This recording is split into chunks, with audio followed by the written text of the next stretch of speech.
नमस्कार। आज के इस वीडियो में हिंदी की पूरक पाठ्य पुस्तक महाभारत कथा के अंतर्गत जरासंध पाठ के कथासार तत्पश्चात प्रश्नोत्तर करेंगे। तो आइए शुरू करते हैं। इंद्रप्रस्थ में राज्य करते समय युधिष्ठिर की इच्छा राजसूय यज्ञ करने की हुई। उन्होंने श्री कृष्ण को संदेश भेजा। श्री कृष्ण द्वारका से इंद्रप्रस्थ आ गए। युधिष्ठिर ने श्री कृष्ण से कहा, मित्रों का कहना है कि मैं राजसूय यज्ञ करके सम्राट पद प्राप्त करूं, परंतु राजसूय यज्ञ तो वही कर सकता है जो सारे संसार के नरेशों का पूज्य हो और उनके द्वारा सम्मानित हो। आप ही इस विषय में मुझे सही सलाह दे सकते हैं।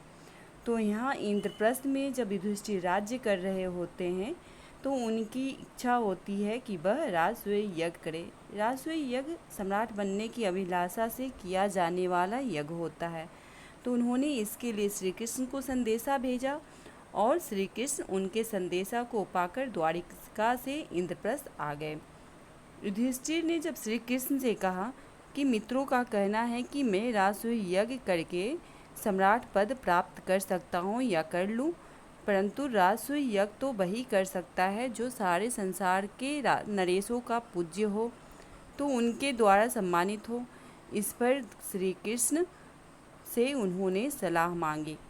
श्री कृष्ण ने युधिष्ठिर से कहा कि मगध देश का राजा जरासंध सब राजाओं को जीत चुका है। मुझे भी उसके कारण ही मथुरा छोड़कर द्वारिका जाना पड़ा है। जरासंध बिना युद्ध के आपको सम्राट नहीं मानेगा, अतः जब तक जरासंध जीवित है आप राजसूय यज्ञ नहीं कर पाएंगे। कंस जरासंध का दामाद है। उधर जरासंध की कारागार में अनेक राजे महाराजे कैद हैं, अतः पहले जरासंध को मारकर बंदी राजाओं को छुड़ाना होगा।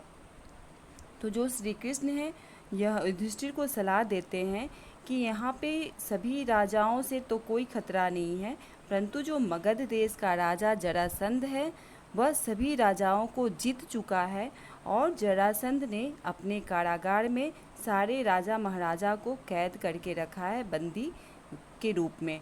तो सबसे पहले आपको उस जरासंध से युद्ध करना होगा, तभी आप सम्राट बन पाएंगे या आपको सम्राट मानेगा।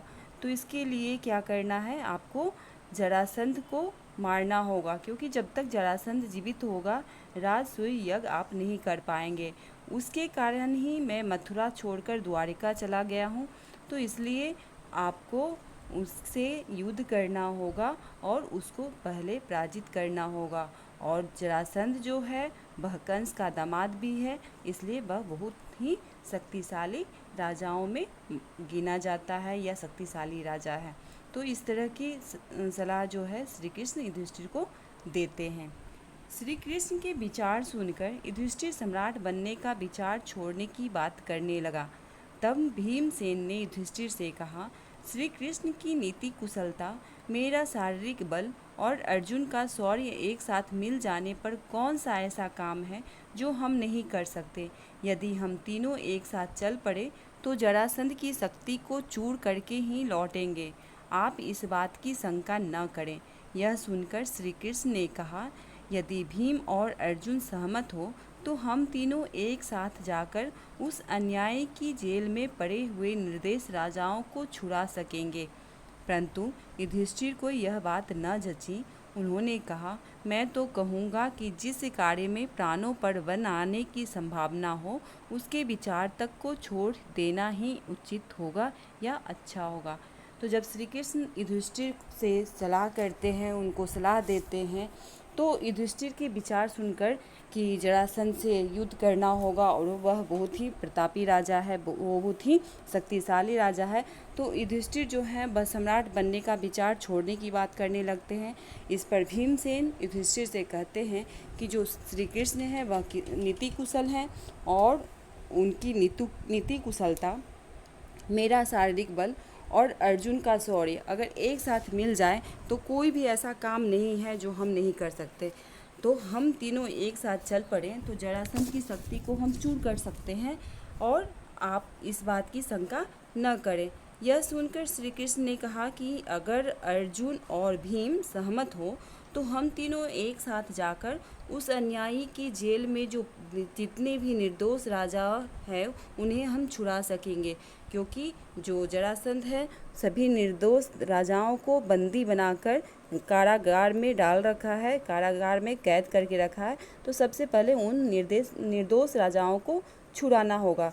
लेकिन युधिष्ठिर को ये बात नहीं जचती है, क्योंकि उनका मानना है कि जिस काम में प्राणों पर बन आए, यानी कि जिस कार्य को करने में जान पर खतरा हो, तो उस विचार तक को छोड़ देना ही उनकी नज़र में अच्छा है।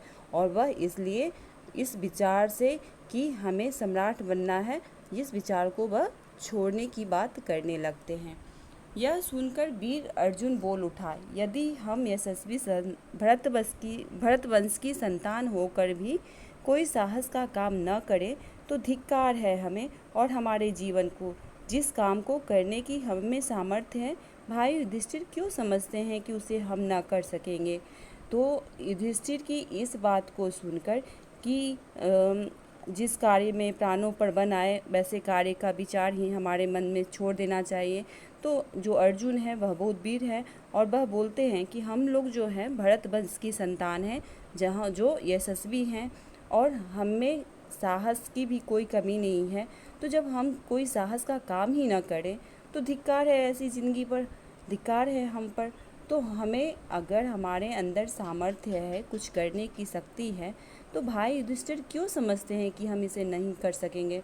इसलिए हमें करना चाहिए और भाई को इस विचार को अपने मन में नहीं लाना चाहिए। श्री कृष्ण अर्जुन की इन बातों से मुग्ध हो गए और बोले, धन्य हो अर्जुन कुंती के लाल, अर्जुन से मुझे यही आशा थी। तो इस बात को सुनते ही श्री कृष्ण कहते हैं कि अर्जुन जो है धन्य हो, तुम कुंती के लाल हो और तुमसे हमें यही आशा थी, यही उम्मीद थी। और इस बातों को सुनकर जो श्री कृष्ण है वह मुग्ध हो जाते हैं, प्रसन्न हो जाते हैं, खुश हो जाते हैं। जरासंध से युद्ध का निर्णय होने पर श्री कृष्ण, भीमसेन और अर्जुन ब्राह्मण का वेश धारण कर, बलकल वस्त्र पहनकर, कुशा हाथ में लेकर जरासंध की राजधानी पहुंच गए। जरासंध ने ब्राह्मण समझकर उनका बड़े आदर के साथ स्वागत किया। श्री कृष्ण ने जरासंध से कहा, मेरे दोनों साथियों ने मौन व्रत लिया हुआ है, इस कारण अभी नहीं बोलेंगे। आधी रात के बाद व्रत खुलने पर बातचीत करेंगे। जरासंध ने इस बात पर विश्वास कर लिया और तीनों मेहमानों को यज्ञशाला में ठहराकर महल में चला गया। कोई भी ब्राह्मण अतिथि जरासंध के यहाँ आता तो उनकी इच्छा तथा सुविधा के अनुसार बातें करना व उसका सत्कार करना जरासंध का नियम था। इसके अनुसार आधी रात के बाद जरासंध अतिथियों से मिलने गया, लेकिन अतिथियों के रंग ढंग देखकर मगध नरेश के मन में कुछ शंका हुई। तो यहाँ पे जब जरासंध से युद्ध का निर्णय हुआ तो श्री कृष्ण, भीम और अर्जुन ब्राह्मण का वेश धारण किए और बलकल वस्त्र जो होता है वो मिर्च की छाल का बना होता है, तो उसको धारण किए और हाथ में कुशा ले लिए जिससे कोई उन्हें पहचान न सके।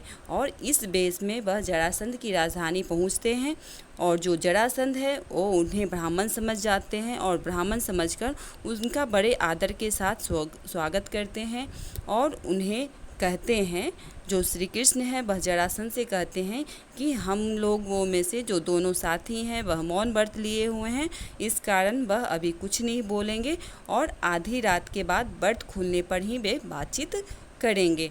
तो जो जरासंध है वह इस बात पर विश्वास कर लेता है और उन तीनों मेहमानों को यज्ञशाला, जो उसकी यज्ञशाला होती है, वहाँ पे ठहराते हैं और वह महल में चला जाता है।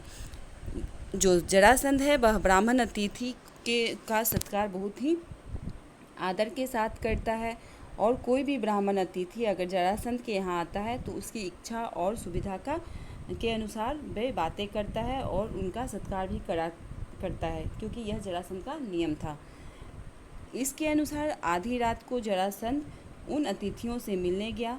लेकिन वहाँ पहुंचकर उसने उन अतिथियों का जो रंग ढंग है उसको देखकर उसके मन में शंका हुई और वह समझ गया कि यह कोई ब्राह्मण नहीं है। राजा जरासंध ने कड़क कर पूछा, सच सच बताओ तुम लोग कौन हो? ब्राह्मण तो नहीं दिखाई देते। इस पर तीनों ने सही हाल बता दिया और कहा, हम तुम्हारे शत्रु हैं, तुमसे अभी द्वंद्व युद्ध करना चाहते हैं। हम तीनों में से किसी एक से जिससे तुम्हारी इच्छा हो लड़ सकते हो, हम सभी इसके लिए तैयार हैं। तो जो जरासंध है वह समझ जाता है, उनके रंग ढंग जो है वह ब्राह्मण वाले नहीं हैं। तो वह उससे कड़क कर पूछते हैं कि सच सच बताओ तुम हो कौन? तो फिर वह ब्राह्मण तो होते नहीं हैं, इसलिए उसने जवाब दिया। जो तीनों ने सही हाल समझ गए और सही हाल बताकर उन्होंने कहा कि हम जो हैं तुम्हारे शत्रु हैं और तुमसे युद्ध करना चाहते हैं, द्वंद्व युद्ध। द्वंद्व युद्ध का मतलब होता है दो व्यक्तियों के बीच में होने वाला संघर्ष या युद्ध। तो वो बोलते हैं, उसके सामने अपनी इच्छा रखते हैं और बोलते हैं कि हम तीनों में से तुम किसी एक से द्वंद्व युद्ध कर सकते हो, जिससे तुम्हारी इच्छा है, हम सभी इसके लिए तैयार हैं। यानी कि वह यहाँ पे इनके शत्रु बनकर आए हैं और वह ब्राह्मण वेश में आए हैं, परंतु वह ब्राह्मण नहीं है। भीमसेन और जरासंध में युद्ध होने लगा। 13 दिन लगातार लड़ने के बाद जरासंध तनिक देर के लिए रुक गया। श्री कृष्ण ने भीम को इशारा किया और भीम ने जरासंध के शरीर के 2 टुकड़े कर दिए। जरासंध का अंत हो गया। तो यहाँ जो भीमसेन और जरासंध हैं उनमें युद्ध होने शुरू हो गए और यह युद्ध 13 दिन और 13 रात तक चलता है। 14वें दिन क्या होता है, जरासंध थोड़ी देर के रुक जाता है और मौका पाकर श्री कृष्ण क्या करते हैं, भीम को इशारा करते हैं और भीम ने जरासंध के क्या किए, 2 टुकड़े कर दिए और जरासंध का इस प्रकार अंत हो जाता है। और सबसे बड़ी बात यह है कि जरासंध जो नाम है वह जरासंध, जरा नाम की राक्षसी जो होती है वह इन 2 शरीरों का जब संधि करते हैं तब जाके इसका नाम जरासंध पड़ता है। इसीलिए कि श्री कृष्ण को सारी बातें की खबर होती है और वह इशारा देते हैं कि इसके 2 टुकड़े कर दिए जाए और विपरीत दिशा में अगर इसके टुकड़े को फेंक दिया जाए तो जरासंध फिर किसी से नहीं जुड़ पाएगा और उसका अंत हो जाएगा। इसीलिए मौका पाते ही वह भीम को इशारा देते हैं और भीम जरासंध के शरीर के 2 टुकड़े कर देते हैं और इस प्रकार जरासंध का अंत हो जाता है। श्री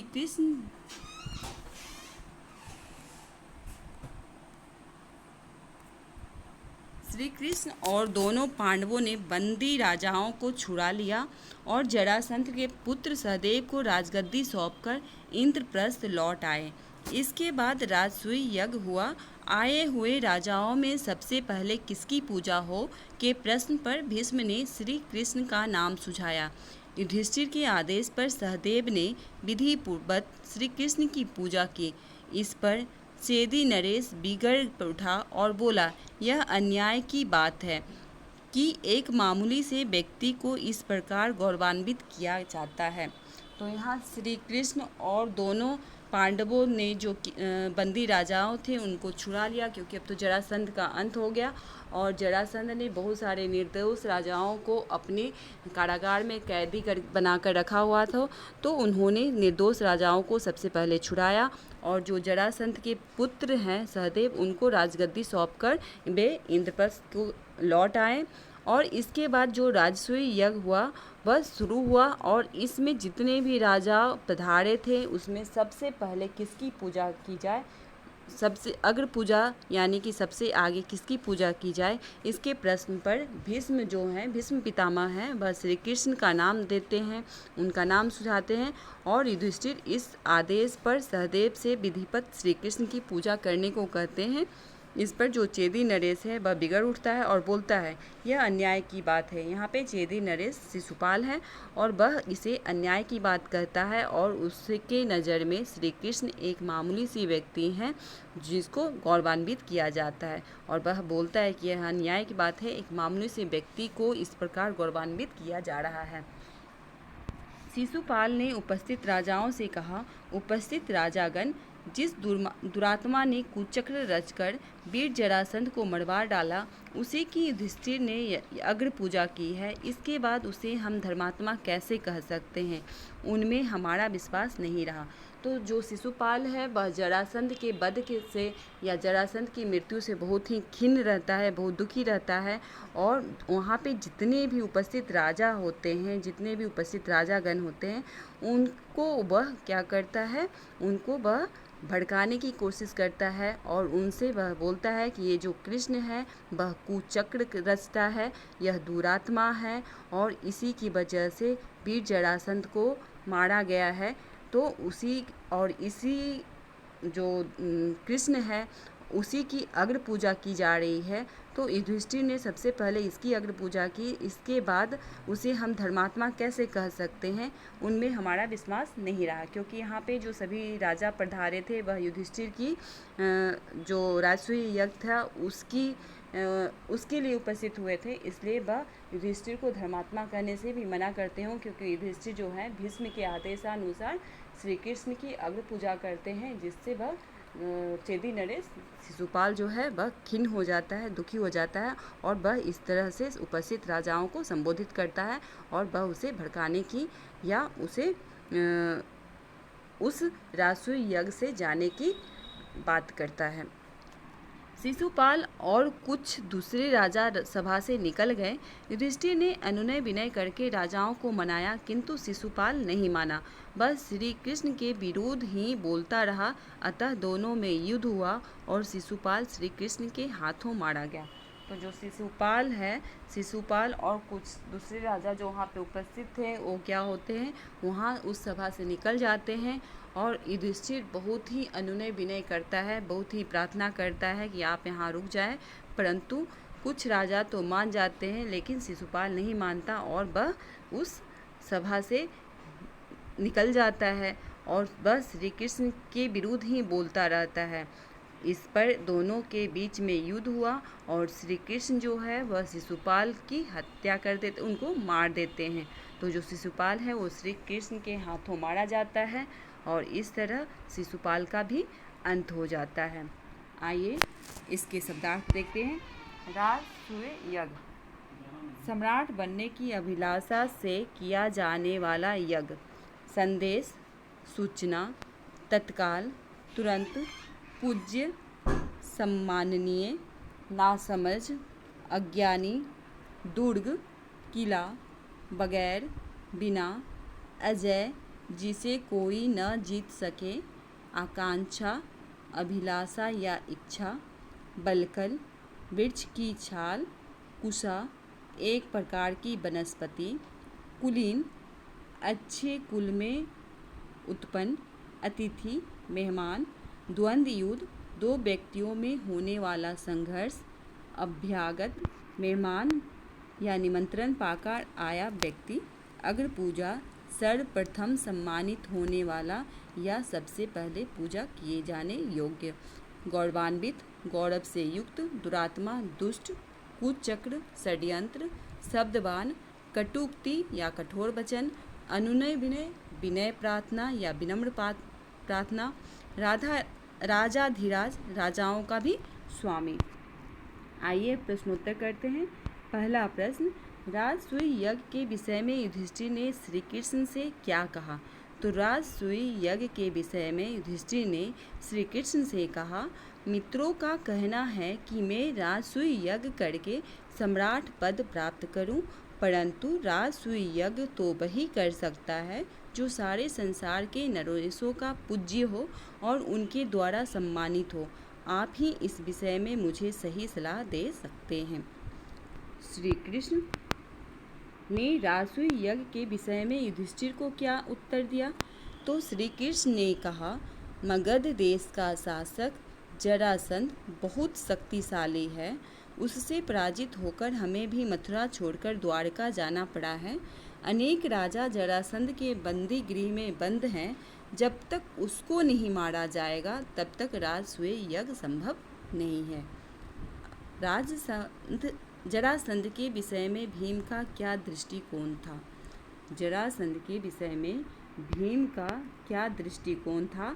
तो जरासंध के विषय में जो है भीमसेन बहुत ही आतंकित रहते हैं और आतंकित युधिष्ठिर से भीमसेन ने जरासंध से आतंकित युधिष्ठिर से कहा, क्योंकि जब श्री कृष्ण जरासंध के बारे में बताते हैं तो जरासंध के बारे में सुनकर युधिष्ठिर आतंकित हो जाते हैं, घबरा जाते हैं। तो जरासंध के विषय में भीमसेन ने युधिष्ठिर से कहा, श्री कृष्ण की नीति कुशलता, मेरा शारीरिक बल